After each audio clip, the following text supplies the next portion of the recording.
BJP ಅಧ್ಯಕ್ಷ ವಿಜೇಂದ್ರಗೆ ಆಘಾತ, ಒಂದು ರೀತಿಯ ಶಾಕ್ ಎದುರಾಗಿದೆ. ಇನ್ನೊಂದು ವಾರ ಮಾತ್ರ ವಿಜೇಂದ್ರ ಬಿಜೆಪಿಯ ಅಧ್ಯಕ್ಷ ಸ್ಥಾನದಿಂದ ವಿಜೇಂದ್ರ ಕೆಳಗಿಳಿಸಲು ಕ್ಷಣಗಣನೆ ಶುರುವಾಗಿದೆ. ಬಿಜೆಪಿ ರಾಜ್ಯಾಧ್ಯಕ್ಷ ವಿಜೇಂದ್ರಗೆ ಕಾದಿದೆ ದೊಡ್ಡ ಆಘಾತ.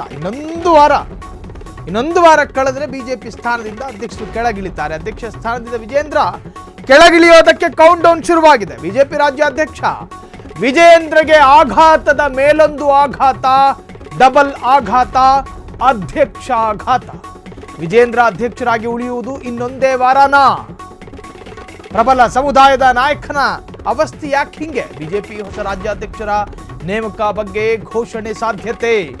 ಬಿಜೆಪಿ ಅಧ್ಯಕ್ಷ ವಿಜೇಂದ್ರಗೆ ಬಿಗ್ ಶಾಕ್. ಹಾಗಾದ್ರೆ ಯತ್ನಾಳ್ ತನ್ನ ಸಮರದಲ್ಲಿ ಗೆದ್ದಂಗಾಗುತ್ತಾ? ಇನ್ನೊಂದು ವಾರ ಮಾತ್ರ ವಿಜೇಂದ್ರ ಬಿಜೆಪಿ ರಾಜ್ಯಾಧ್ಯಕ್ಷರಾಗಿ ಇರ್ತಾರೆ. ಇನ್ನೇನು ಒಂದು ವಾರ ಕಳೆದ ಮೇಲೆ ಅಧ್ಯಕ್ಷ ಸ್ಥಾನದಿಂದ ಕೆಳಗಿಳಿತಾರ. ಬಿಜೆಪಿ ರಾಜ್ಯಾಧ್ಯಕ್ಷರಿಗೆ ಅಧ್ಯಕ್ಷಾಘಾತ. ಸೊ ವಿಜೇಂದ್ರ ಪ್ರಬಲ ಸಮುದಾಯದ ಒಬ್ಬ ನಾಯಕ. ಯತ್ನಾಳ್ ಉಚ್ಚಾಟನೆಗೆ ಮುಖ್ಯ ಕಾರಣ ಅದೊಂದೇ ಕಾರಣ. ನಳಿನ್ ಕುಮಾರ್ ಕಟೀಲ್ ರವರನ್ನ ಅಧ್ಯಕ್ಷ ಸ್ಥಾನಕ್ಕೆ ರಾಜೀನಾಮೆ ಕೊಟ್ಟ ಗಳಿಗೆಯಿಂದ ಶುರುವಾದ ವಿವಾದ. ಯಡಿಯೂರಪ್ಪನ ಕುಟುಂಬಕ್ಕೆ ರಾಜ್ಯಾಧ್ಯಕ್ಷ ಸ್ಥಾನ ಯಾಕೆ ಬೇಕಿತ್ತು, ಯಾಕೆ ಕೊಟ್ರಿ, ಆಗ ಶುರುವಾದ ಆ ಒಂದು ಚರ್ಚೆ ಈವರೆಗೂ ಕೂಡ ಮುಗ್ದಿಲ್ಲ. ಹಾಗಾದ್ರೆ ಯಾರು ಆ ಸ್ಥಾನದ ಸಮರ್ಥ ಅಧ್ಯಕ್ಷರಿದ್ದಾರೆ? ಬಿಜೆಪಿಯಲ್ಲಿ ಯಾರಿದ್ದಾರೆ? ವಿಜೇಂದ್ರ ಬಿಟ್ರೆ ಯಾರಿಗೆ ಸಿಗುತ್ತೆ ಆ ಪಟ್ಟ? ಆರ್ ಅಶೋಕ್ ಈಗ ವಿಪಕ್ಷ ನಾಯಕ. ಉಳಿದ ಹಾಗೆ ಬೇರೆ ಯಾರಿದ್ದಾರೆ? ಜಾತಿವಾರು ಲೆಕ್ಕಾಚಾರದಲ್ಲಿ ಕೊಡಲಾಗುತ್ತಾ? ಇನ್ನೊಂದು ವಾರವಷ್ಟೇ ವಿಜೇಂದ್ರ ಅಧ್ಯಕ್ಷರಾಗಿರುತ್ತಾರೆ ಎನ್ನುವಂತ ಚರ್ಚೆ ಶುರುವಾಗಿದೆ. ಕರ್ನಾಟಕ ಬಿಜೆಪಿಗೆ ಹೊಸ ಅಧ್ಯಕ್ಷರ ನೇಮಕ ಸಾಧ್ಯತೆ. ತಮಿಳುನಾಡಿನಲ್ಲಿ ಅಣ್ಣಾಮಲೈ ಬಿಜೆಪಿ ರಾಜ್ಯಾಧ್ಯಕ್ಷ ಸ್ಥಾನಕ್ಕೆ ರಾಜೀನಾಮೆ ಕೊಟ್ಟರು. ಕರ್ನಾಟಕ ಸೇರಿ 5 ರಾಜ್ಯಗಳ ಬಿಜೆಪಿ ಅಧ್ಯಕ್ಷರ ಬದಲಾವಣೆ ನಿರೀಕ್ಷೆ. ನಾಳೆ ಸೌದಿ ಅರೇಬಿಯಾ ಪ್ರವಾಸಕ್ಕೆ ತೆರಳಲಿರುವಂತಹ ಪ್ರಧಾನಿ ಪ್ರವಾಸದ ನಡುವೆ ಕರ್ನಾಟಕ ಬಿಜೆಪಿಗೆ ಹೊಸ ಅಧ್ಯಕ್ಷರ ಘೋಷಣೆ.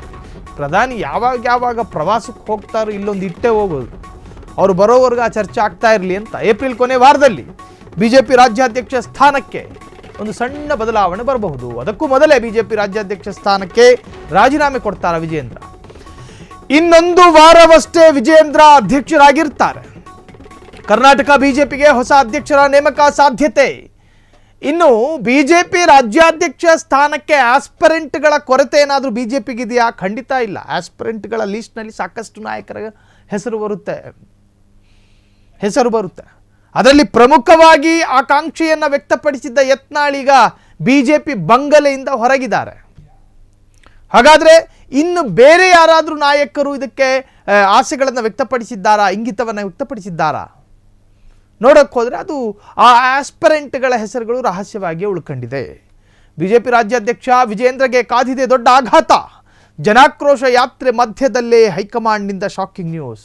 ಆರಂಭದಲ್ಲಿ ಅಧಿವೇಶನದಲ್ಲಿ ಮುಡಾ ಹಗರಣದಲ್ಲಿ ಸರ್ಕಾರವನ್ನು ಕಟ್ಟಿ ಹಾಕಬಹುದಾಗಿತ್ತು. ಬೆಳಗಾವಿ ಅಧಿವೇಶನದಲ್ಲೂ ಕೂಡ ಆ ತರಹದ ಯಾವ ವಾಗ್ಯುದ್ಧವೂ ನಡೆದಿಲ್ಲ. ಯಾವುದೇ ಕ್ಷಣದಲ್ಲಿ ಕರ್ನಾಟಕ ಬಿಜೆಪಿಗೆ ಹೊಸ ಅಧ್ಯಕ್ಷರ ನೇಮಕ ಸಾಧ್ಯತೆ. ಸದ್ಯ ಕೇಂದ್ರ ಸಚಿವ ವಿ ಸೋಮಣ್ಣ ಹೆಸರು ಅಧ್ಯಕ್ಷ ಸ್ಥಾನದ ಆಕಾಂಕ್ಷಿಗಳ ಪಟ್ಟಿಯಲ್ಲಿ ಮುಂಚೂಣಿಯಲ್ಲಿದೆ ಮತ್ತು ಆಯ್ಕೆಯ ಪಟ್ಟಿಯಲ್ಲೂ ಕೂಡ ಮಾಜಿ ಸಿಎಂ ಬಸವರಾಜ ಬೊಮ್ಮಾಯಿ. ಆದರೆ ವಿ ಸೋಮಣ್ಣಗೆ ಅಧ್ಯಕ್ಷ ಸ್ಥಾನ ಸಿಗಬಹುದು ಎಂಬ ಅಂದಾಜಿಸಲಾಗಿದೆ.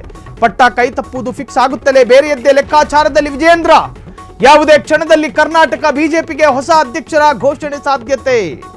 ಸದ್ಯ ಕೇಂದ್ರ ಸಚಿವ ವಿ ಸೋಮಣ್ಣ ಹೆಸರು ಅಧ್ಯಕ್ಷ ಸ್ಥಾನದ ಮುಂಚೂಣಿಯಲ್ಲಿದೆ. ಮಾಜಿ ಸಿಎಂ ಬಸವರಾಜ ಬೊಮ್ಮಾಯಿಗೂ ಅಧ್ಯಕ್ಷ ಪಟ್ಟ ಸಿಗುವ ಲೆಕ್ಕಾಚಾರ. ಆದರೆ ವಿ ಸೋಮಣ್ಣಗೆ ಅಧ್ಯಕ್ಷ ಸ್ಥಾನ ಸಿಗಬಹುದು ಎಂಬ ಅಂದಾಜಿದೆ. ಈ ಬಗ್ಗೆ ಹೆಚ್ಚಿನ ಡೀಟೇಲ್ಸ್ ಕೊಡೋದಕ್ಕೆ ನಮ್ಮ ಹಿರಿಯ ಪ್ರತಿನಿಧಿ ಅಕ್ಷಯ್ ಈಗ ನೇರವಾಗಿ ಡೆಸ್ಕ್ನಿಂದ ಲೈವ್ನಲ್ಲಿ ಜಾಯ್ನ್ ಆಗಿದ್ದಾರೆ. ಅಕ್ಷಯ್, ಯಾರು ಕೂಡ ನಿರೀಕ್ಷೆ ಮಾಡಿರಲಿಲ್ಲ ಇಷ್ಟು ಬೇಗ ವಿಜೇಂದ್ರಗೆ ಅಧ್ಯಕ್ಷಾಘಾತ ಅದೊಂದು ಶಾಕ್ ಆಗಿ ಪರಿವರ್ತನೆ ಆಗುತ್ತೆ ಅಂತೇಳಿ, ಇಷ್ಟು ಬೇಗ ಆಗುತ್ತೆ ಅಂತೇಳಿ ಯಾರು ನಿರೀಕ್ಷೆ ಮಾಡಿರಲಿಲ್ಲ. ಒಂದು ವೇಳೆ ವಿಜೇಂದ್ರರು ಕೆಳಗಿಳಿದ್ರೆ ಇನ್ಯಾರಿದ್ದಾರೆ ಸಮರ್ಥ ನಾಯಕರು ಅಂತ? ಸಾಹಿಲ್, ಬಿಜೆಪಿಗೆ ಅದರ ಅಧ್ಯಕ್ಷರನ್ನ ಬದಲಾವಣೆ ಮಾಡುವಂತಹ ಅನಿವಾರ್ಯತೆ ಇದೆ ಕರ್ನಾಟಕದಲ್ಲಿ. ಕಾರಣ ಏನು ಅಂತ ಹೇಳಿದ್ರೆ 2028ರ ವಿಧಾನಸಭಾ ಚುನಾವಣೆ. ಆಲ್ರೆಡಿ ವಿಜೇಂದ್ರ ಅವರು ಅಧ್ಯಕ್ಷರಾಗಿ ಬಹುತೇಕ 2 ವರ್ಷ ಆಗ್ತಾ ಬಂತು. ಸೊ ಈ ಹೊತ್ತಲ್ಲಿ ಹೊಸ ಅಧ್ಯಕ್ಷರನ್ನು ತಂದು ಬಿಜೆಪಿಯ ಒಳಗಡೆ ಮುನಿಸಿಕೊಂಡಿರುವಂತಹ ಬಣಗಳು, ಮುನಿಸಿಕೊಂಡಿರುವಂತಹ ಕಾರ್ಯಕರ್ತರು, ಅಸಮಾಧಾನಗೊಂಡಿರುವಂತಹ ಕಾರ್ಯಕರ್ತರು ಎಲ್ಲರನ್ನೂ ಕೂಡ ಸಮಾಧಾನ ಪಡಿಸಬೇಕಾದಂಥ ಅನಿವಾರ್ಯತೆಯಲ್ಲಿ ಬಿಜೆಪಿ ಇರುವಂಥದ್ದು. ವಿಜೇಂದ್ರ ಅಧ್ಯಕ್ಷ ಸ್ಥಾನಕ್ಕೆ ಕುತ್ತು ಬರಬಹುದು ಅಂತಲೇ ನಮಗೆ ಸಿಗ್ತಿರುವಂತಹ ಮಾಹಿತಿ. ನಾವು ಕೆಲವು ಮೂಲಗಳನ್ನು ಸಂಪರ್ಕಿಸಿದ ಪ್ರಕಾರ ಇನ್ನೊಂದು ವಾರದಲ್ಲಿ, ಅಂದರೆ ಇದೇ ವಾರದಲ್ಲಿ ಕರ್ನಾಟಕ ಬಿಜೆಪಿಗೆ ಹೊಸ ರಾಜ್ಯಾಧ್ಯಕ್ಷರ ನೇಮಕ ಆಗುವಂತಹ ಸಾಧ್ಯತೆ ಇದೆ. ವಿಜೇಂದ್ರ ಅವರ ನೇತೃತ್ವದಲ್ಲಿ ಏನು ಬಿಜೆಪಿಯ ಜನಾಕ್ರೋಶ ಯಾತ್ರೆ 2ನೇ ಹಂತ ಮುಗಿದಿದೆ. ನಾಳೆಯಿಂದ 3ನೇ ಹಂತ, ಏಪ್ರಿಲ್ 21ನೇ ತಾರೀಕಿನಿಂದ 3ನೇ ಹಂತ ಶುರುವಾಗುತ್ತೆ. ಸೊ ಈ 3ನೇ ಹಂತದ ಹೊತ್ತಿನಲ್ಲೇ ಕರ್ನಾಟಕ ಬಿಜೆಪಿಗೆ ಹೊಸ ಅಧ್ಯಕ್ಷರನ್ನ ನೇಮಕ ಮಾಡುವಂತಹ ನಿರೀಕ್ಷೆ ಇದೆ.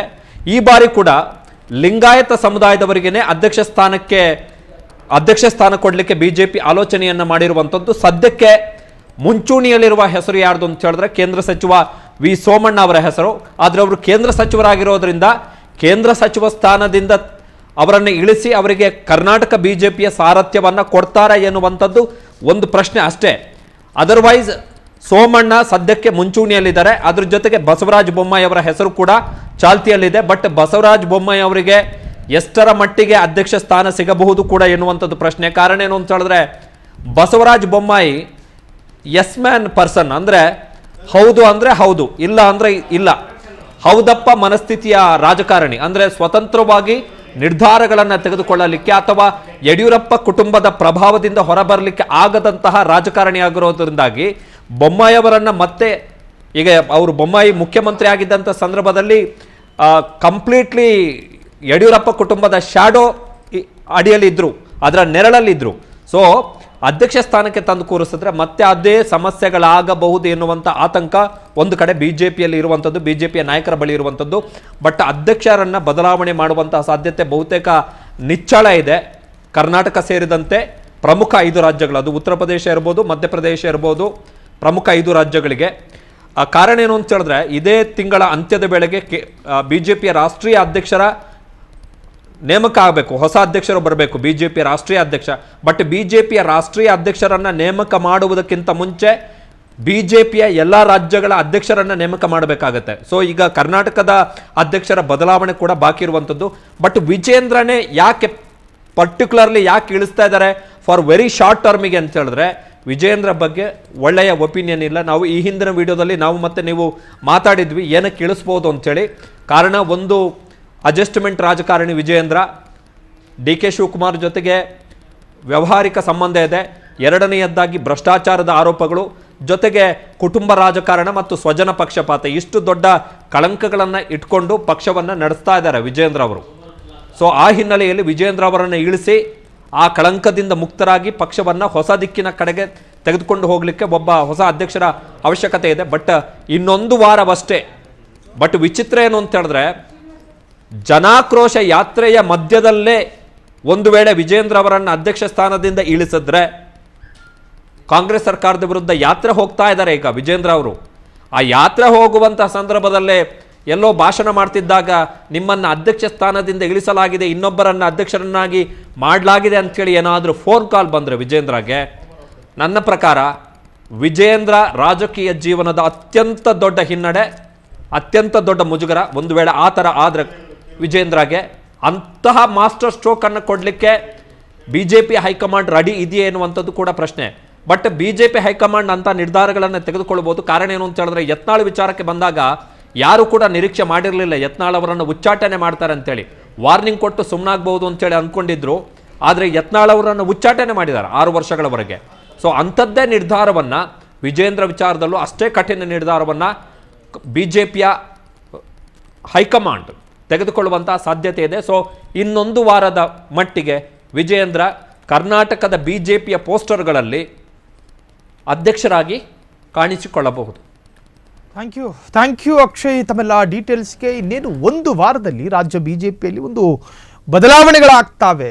ರಾಜ್ಯಾಧ್ಯಕ್ಷ ಸ್ಥಾನದಿಂದ ವಿಜೇಂದ್ರರನ್ನ ಕೆಳಗಿಳಿಸಲಾಗುತ್ತೆ ಮತ್ತು ಜಾತಿ ಲೆಕ್ಕಾಚಾರ ಅಥವಾ ಯಾರು ರಾಜಕೀಯ ತಂತ್ರಗಾರಿಕೆಯನ್ನು ಹೆಣೆಯೋದ್ರಲ್ಲಿ ಒಂದಷ್ಟು ನಿಪುಣರು ಅಥವಾ ಚಾಣಕ್ಯರು ಅವರನ್ನು ತಂದು ಸೇರಿಸಲಾಗುತ್ತೆ, ಅಥವಾ ಈಗಾಗಲೇ ಆಗ್ತಾ ಇರ್ತಕ್ಕಂತಹ ರಾಜಕೀಯ ಸಮರಕ್ಕೆ ಒಂದು ತಿಲಾಂಜಲಿ ಇಡೋದಕ್ಕೆ ಈ ತರಹದ ಒಂದು ಬದಲಾವಣೆಗಳಾಗ್ತಾ ಇದೆಯಾ ಎನ್ನುವಂತಹ ರೀತಿಯಲ್ಲೂ ಕೂಡ ಈಗ ಚರ್ಚೆಗಳು ಶುರುವಾಗಿದೆ.